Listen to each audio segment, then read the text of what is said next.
আপনি আপনি ঠিক আছেন শ্রাবণ? আপনার কিছু হয়নি তো? আল্লাহর কাছে হাজার কোটি শুক্রিয়া, তিনি আপনাকে বাঁচিয়ে দিয়েছেন। আপনি সুস্থ আছেন তো শ্রাবণ? খুব বেশি ব্যথা লেগেছিল তাই না আপনার? সেদিন আপনাকে ছুরি মেরে চলে আসার পর আমি আবারও ফিরে গিয়েছিলাম আপনার কাছে, কিন্তু সেখানে আমি রক্ত ছাড়া কিচ্ছু দেখতে পাইনি। আমি ভেবেছিলাম আমি হয়তো সত্যিই আপনাকে খুন করে ফেলেছি, মেরে ফেলেছি আমার ভালোবাসাকে নিজের হাতে। আপনি ঠিক আছেন তো শ্রাবণ? বৃষ্টি পাগলের মতন কান্না করতে করতে এসব বলে যাচ্ছে, আর শ্রাবণ ও নীলের মা অবাক চোখে তাকিয়ে বৃষ্টির কথা শুনছে। হঠাৎ শ্রাবণ খেয়াল করলো বৃষ্টির হাতে ক্যানেলা খুলে ফেলার জায়গা দিয়ে রক্ত বের হচ্ছে। সাথে সাথে বৃষ্টির হাতে সেই জায়গা চেপে ধরলো শ্রাবণ। তারপর বৃষ্টির দিকে তাকিয়ে শান্ত গলায় বলে উঠল, জান, শান্ত হও তুমি। আমি ঠিক আছি, কিচ্ছু হয়নি আমার। প্লিজ শান্ত হও তুমি। সেদিন তুমি কেন এরকম করছিলে বৃষ্টি আমার সাথে? শ্রাবণের কথা শুনে থমকে গেল বৃষ্টি। তারপর কি যেন মনে করে শ্রাবণের কাছ থেকে নিজের হাতটা ছাড়িয়ে দুপা পিছিয়ে গেল, গিয়ে বলল, আপনি কি করে পারলেন শ্রাবণ? কি করে পারলেন আপনি এমনটা করতে? একটি বারও কি আমার কথা মনে হয়নি আপনার? শ্রাবণ, আপনি আপনি আপনি এতটুকু বলেই কাঁদতে কাঁদতে জ্ঞান হারিয়ে নিচে পড়ে যেতে নিল বৃষ্টি। সাথে সাথে শ্রাবণ দৌড়িয়ে বৃষ্টিকে ধরে ফেলল। তারপর চিৎকার করে ডাক্তারকে ডাকতে লাগলো শ্রাবণ। নীল দৌড়িয়ে চলে গেল ডাক্তার আনতে। ডাক্তার এসে বৃষ্টিকে চেক আপ করে বলল, মিস্টার শ্রাবণ, আপনার ওয়াইফ অতিরিক্ত টেনশনের কারণে জ্ঞান হারিয়েছেন। আর নীল আহমেদের কাছে যা শুনলাম তাতে তো মনে হচ্ছে আপনার ওয়াইফের স্মৃতি ফিরে এসেছে। আপনি টেনশন করবেন না, আমি ওনাকে ঘুমের ইঞ্জেকশন দিয়ে দিয়েছি। উনি এখন ঘুমাবে, ঘুম থেকে উঠলে সব ঠিক হয়ে যাবে ইনশাল্লাহ। ডাক্তারের কথা শুনে কিছুটা স্বস্তি ফিরে পেল শ্রাবণ। ডাক্তার চলে গেলে শ্রাবণ বৃষ্টির পাশে বসে বৃষ্টির কথাগুলো নিয়ে ভাবতে লাগলো। কি বলছিল এতক্ষণ বৃষ্টি? আমি কি করেছি ওর সাথে যে বৃষ্টি আমায় খুন পর্যন্ত করতে চাইলো? 1 বছর আগে শ্রাবণকে ছুরি মেয়ে বৃষ্টি যখন কাঁদতে কাঁদতে চলে যায়, তখন শ্রাবণকে ওর লোকেরা এসে হাসপাতালে নিয়ে যায়। কিন্তু শ্রাবণকে হত্যা করার চেষ্টা করার পর নিজেকে ক্ষমা করতে পারছিল না বৃষ্টি। মেনে নিতে পারছিল না যে সত্যিই ও শ্রাবণকে নিজের ভালোবাসার মানুষকে খুন করতে পারে। তাই বৃষ্টি আবারও ছুটে আসে শ্রাবণের কাছে। কিন্তু সেখানে আর শ্রাবণকে পায় না। ও শুধু দেখে মেঝেতে অনেক রক্ত পড়ে আছে। রক্ত দেখে বৃষ্টি ভেবে নেয় হয়তো শ্রাবণ মারা গেছে আর ওর লাশটা কেউ নিয়ে গেছে। এটা ভেবে বৃষ্টি পাগলের মতন ছুটে যায় আত্মহত্যা করতে। দৌড়াতে দৌড়াতে নীলের গাড়ির সামনে গিয়ে পড়ে বৃষ্টি। বাকিটা তো সবাই জানেনি। বর্তমানে নীল আর নীলের মাকে বৃষ্টির কাছে রেখে নিজের বাসায় চলে যায় শ্রাবণ। বাসায় পৌঁছে দ্রুত চলে যায় বাসার দরজার কাছে লাগানো সিসিটিভি ফুটেজ চেক করতে। 1 বছর আগে সেই দিনের সিসিটিভি ফুটেজ বের করে শ্রাবণ। সিসিটিভি ফুটেজে দেখতে পায় শ্রাবণ বাসা থেকে বেরিয়ে যাওয়ার একটু পরেই একটা লোকের সাথে শ্রাবণের বাসায় আসে বর্ষা। লোকটার মুখ ঠিক চেনা যাচ্ছে না, ঠিক কে সে। বর্ষা বাসায় ঢুকেই সোজা চলে যায় শ্রাবণ আর বৃষ্টির রুমে।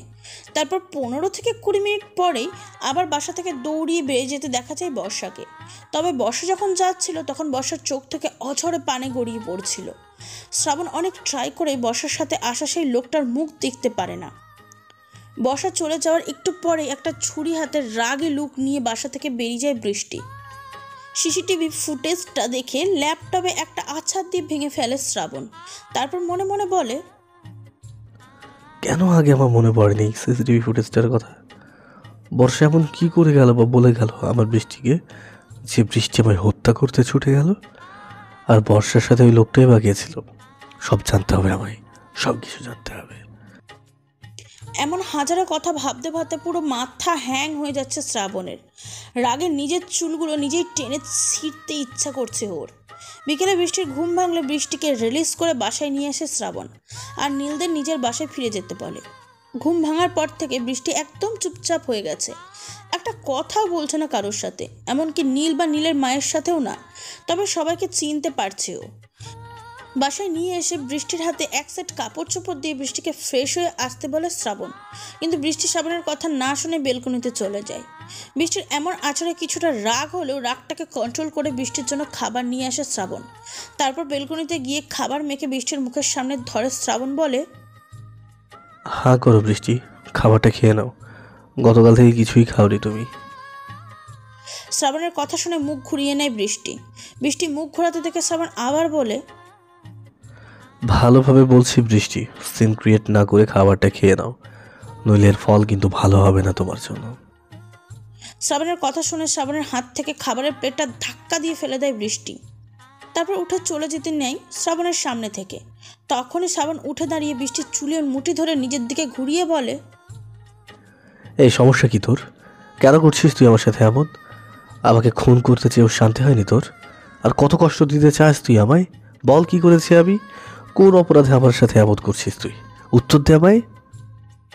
শ্রাবণের কথা শুনে ঝাড়ি দিয়ে শ্রাবণের হাতটা থেকে নিজের হাত ছাড়িয়ে নিল বৃষ্টি।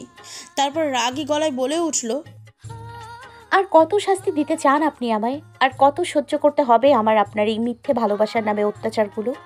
অনেক হয়েছে, আর মানতে পারছি না আমি। আপনার জন্য, শুধুমাত্র আপনার জন্য সব হারিয়েছি আমি। আপনি আমার জীবনের একটা অভিশাপ ছাড়া আর কিছুই নয়। আমার থেকে আমার সব কিছু কেড়ে নিয়েছেন আপনি। আমার ভাবতেও ঘৃণা হয় যে আমি আপনার মতো একটা জঘন্য লোককে কখনো ভালোবেসেছিলাম। এক নিঃশ্বাসে এতটুকু বলে থামলো বৃষ্টি। বৃষ্টির কথা শুনে রাগ যেন মাথায় উঠে গেল শ্রাবণের। শ্রাবণ বৃষ্টির হাত ধরে বৃষ্টিকে দেয়ালের সাথে চেপে ধরে বলল, কি করেছে আমি যে তুই আমাকে এসব কথা শোনাচ্ছিস? বল আমায় কি করেছি আমি? বৃষ্টি শ্রাবণকে নিজের শরীরের সম্পূর্ণ শক্তি দিয়ে ধাক্কা দিয়ে দূরে সরিয়ে দিয়ে বলল, আর কি বাকি আছে করার মতো? আমার কাছে থেকে তো আমার সব কিছু কেড়ে নিয়েছেন আপনি। আর কি বাকি আছে? আপনি আমার কাছে আসলেও ঘৃণায় আমার শরীরের মাঝে ঘিন ঘিন করে। আপনি আমার ভাই ভাবির খুনি। খুন করেছেন আপনি আমার মা বাবার মতো ভাই ভাবিকে। নিজের চোখে দেখেছি আমি সেই মর্মান্তিক দৃশ্য। কথাগুলো বলতে বলতে ফ্লোরে বসে পড়ল বৃষ্টি। দু চোখ থেকে পানি পড়ছে অঝরে। বৃষ্টির কথা শুনে দু পা পিছিয়ে গিয়ে কাঁপা কাঁপা গলায় শ্রাবণ বলল, তুমি এসব কি বলছো বৃষ্টি? আমি খুন করেছি তোমার ভাইয়া ভাবিকে? হ্যাঁ হ্যাঁ, আপনি খুন করেছেন আমার ভাই ভাবিকে। শুধু তাই নয়, অনেক নির্মমভাবে খুন করেছেন আপনি তাদের।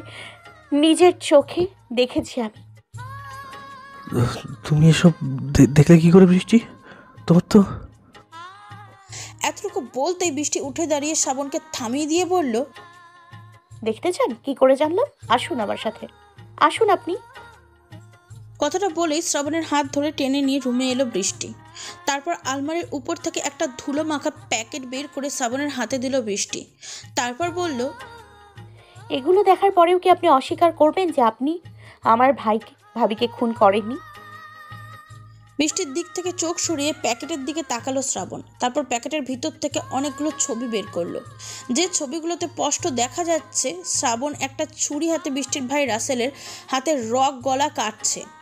আর কিছু ছবিতে দেওয়া আছে শ্রাবণ বৃষ্টির ভাবি স্নেহাকে ছুরি দিয়ে হাতের রক কেটে তারপর একটা বড় পাথর দিয়ে স্নেহার মুখে আঘাত করছে, যার ফলে স্নেহার মুখটা থেতলে গেছে। কি বীভৎস এক দৃশ্য, যে কেউ দেখলে ভয়ে কুকিয়ে উঠবে। ছবিগুলো দেখে বৃষ্টির দিকে অগ্নি দৃষ্টিতে তাকালো শ্রাবণ। তারপর দাঁতের দাঁত চেপে বলল, ওই ছবিগুলো তুই কোথায় পেলি বৃষ্টি? কে দিয়েছে তোকে এই ছবিগুলো? বর্ষা দিয়েছে আমায়, আপনার বোন বর্ষা। আপনি হয়তো এতদিনে বর্ষাকেও খুন করেছেন, তাই না? আপনি জানেন শ্রাবণ, আপনাকে আমি কতটা বিশ্বাস করতাম, এতটাই ভালোবাসতাম আর বিশ্বাস করতাম যে বর্ষা যখন আপনার সম্পর্কে আমায় বলেছিল আমি বিশ্বাস করিনি। বর্ষাকে থাপ্পড় পর্যন্ত মেরেছিলাম আমি সেদিন। কিন্তু এই দৃশ্যগুলো নিজ চোখে দেখার পর আর নিজেকে কন্ট্রোল করতে পারিনি আমি। তাই ছুটে গিয়েছিলাম আপনাকে খুন করে নিজের ভাই ভাবির মৃত্যুর প্রতিশোধ নিতে। কিন্তু পারিনি আমি। আপনি সেই আমার সামনে এখনো সশরীরে দাঁড়িয়ে আছেন। আমি পারিনি আমার মা বাবা সমতুল্য ভাই ভাবির মৃত্যুর প্রতিশোধ নিতে পারিনি আমি। কার এত বড় সাহস? কে তুললো এই ছবিগুলো? কার বুকের পাটা এত বড় যে শ্রাবণ চৌধুরীর বিরুদ্ধে যায় সে?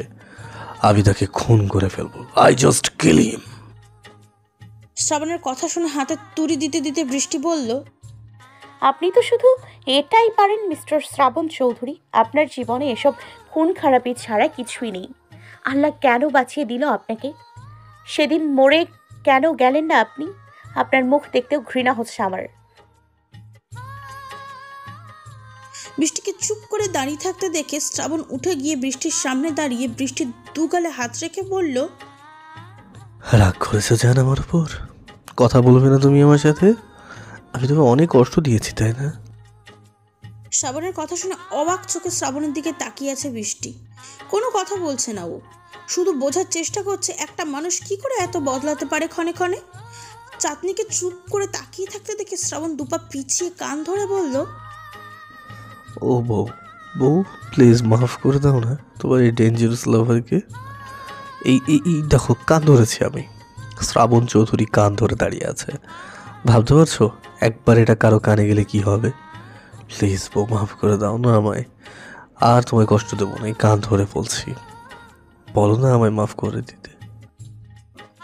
শ্রাবণের কাণ্ডা দেখে আর কথা শুনে ফিক করে হেসে দিল চাঁদনি। এটা যেন শ্রাবণের এক নতুন রূপ। চাঁদনিকে হাসতে দেখে চাঁদনির দিকে অপলক তাকিয়ে শ্রাবণ বলতে লাগলো, এমন করে হাসিস না জান, ব্যথা লাগে এই বুকে। দেখলে তোর চাঁদ মুখটা আমি হারিয়ে যাই সুখে। তুই যে আমার কলিজার আদরে পোষা পাখি, খুব যতনে তোরে আমি এই বুক পিঞ্জিরায় রাখি। হাসিতে তোর এই বুক জ্বলে যায়, হারতে চাই তোর মাঝে। সুখের ভেলায় ভাসবো দুজন, সকাল সন্ধ্যা সাজে। এক বিন্দু ভালোবাসা তুই দে না রে বউ আমাকে, এক পৃথিবী ভালোবাসায় আমি ভরিয়ে দেব তোকে। কথাগুলো বলে বৃষ্টির কাছে এসে কপালে আর গালে ভালোবাসার পরশ এঁকে দিল শ্রাবণ। তারপর হাত ধরে নিয়ে গিয়ে পাশে বসিয়ে বৃষ্টিকে খাইয়ে দিতে লাগলো নিজের হাতে। বৃষ্টি শুধু অবাক চোখে দেখছে শ্রাবণকে। একটা মানুষ কি করে পারে কাউকে এতটা ভালোবাসতে? আর এতটা ভালোই যখন বাসে, তাহলে হঠাৎ হঠাৎ এমন ভয়ানক রূপই বা ধারণ করে কেন? এসব কথার উত্তর বৃষ্টির অজানা। তবে বৃষ্টি এতটুকু বুঝতে পেরেছে যে শ্রাবণকে ভালোবাসেও, খুব বেশি ভালোবাসে শ্রাবণকে।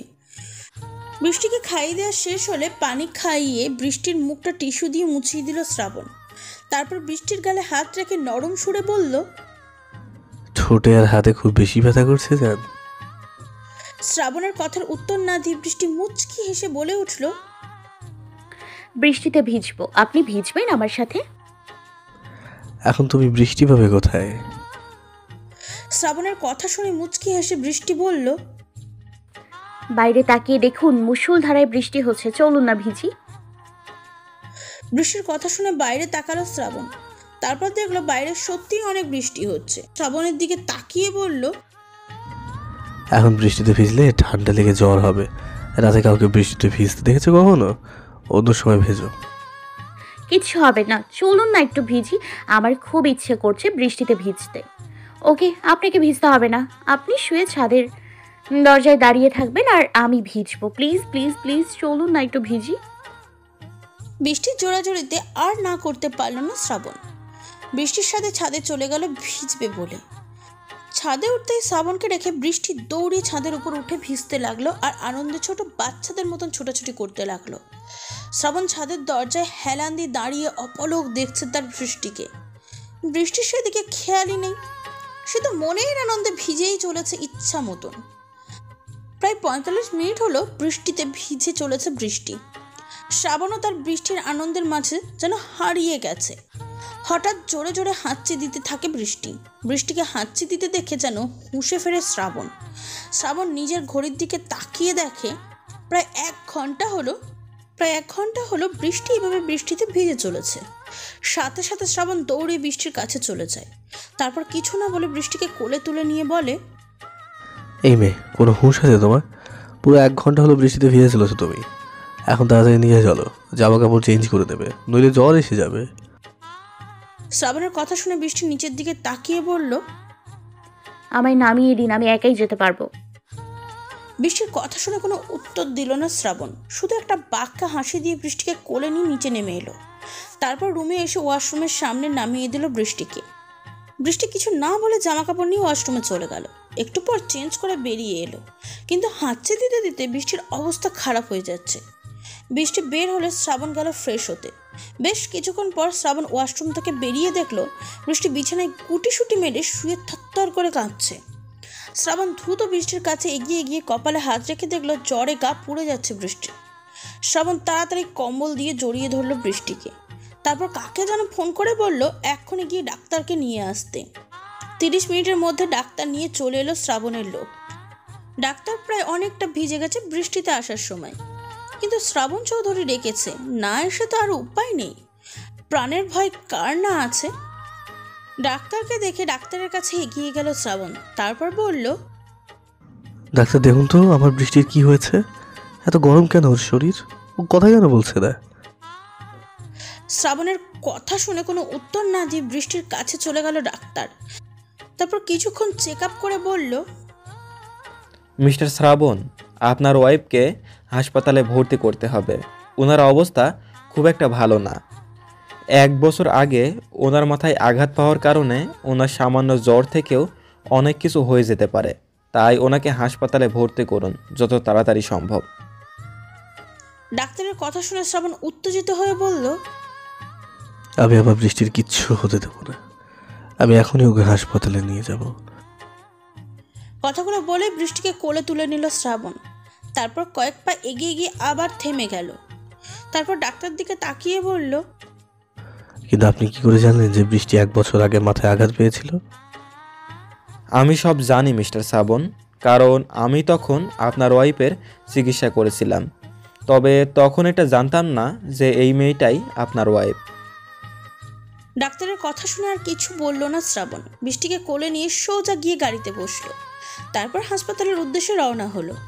হাসপাতালে পৌঁছে বৃষ্টিকে নিয়ে একটা কেবিনে শুয়ে দিল। ডাক্তার এসে বৃষ্টিকে ক্যানেলা পরিয়ে স্যালাইন পুশ করে গেল, সাথে 2টা কিসের যেন ইঞ্জেকশন।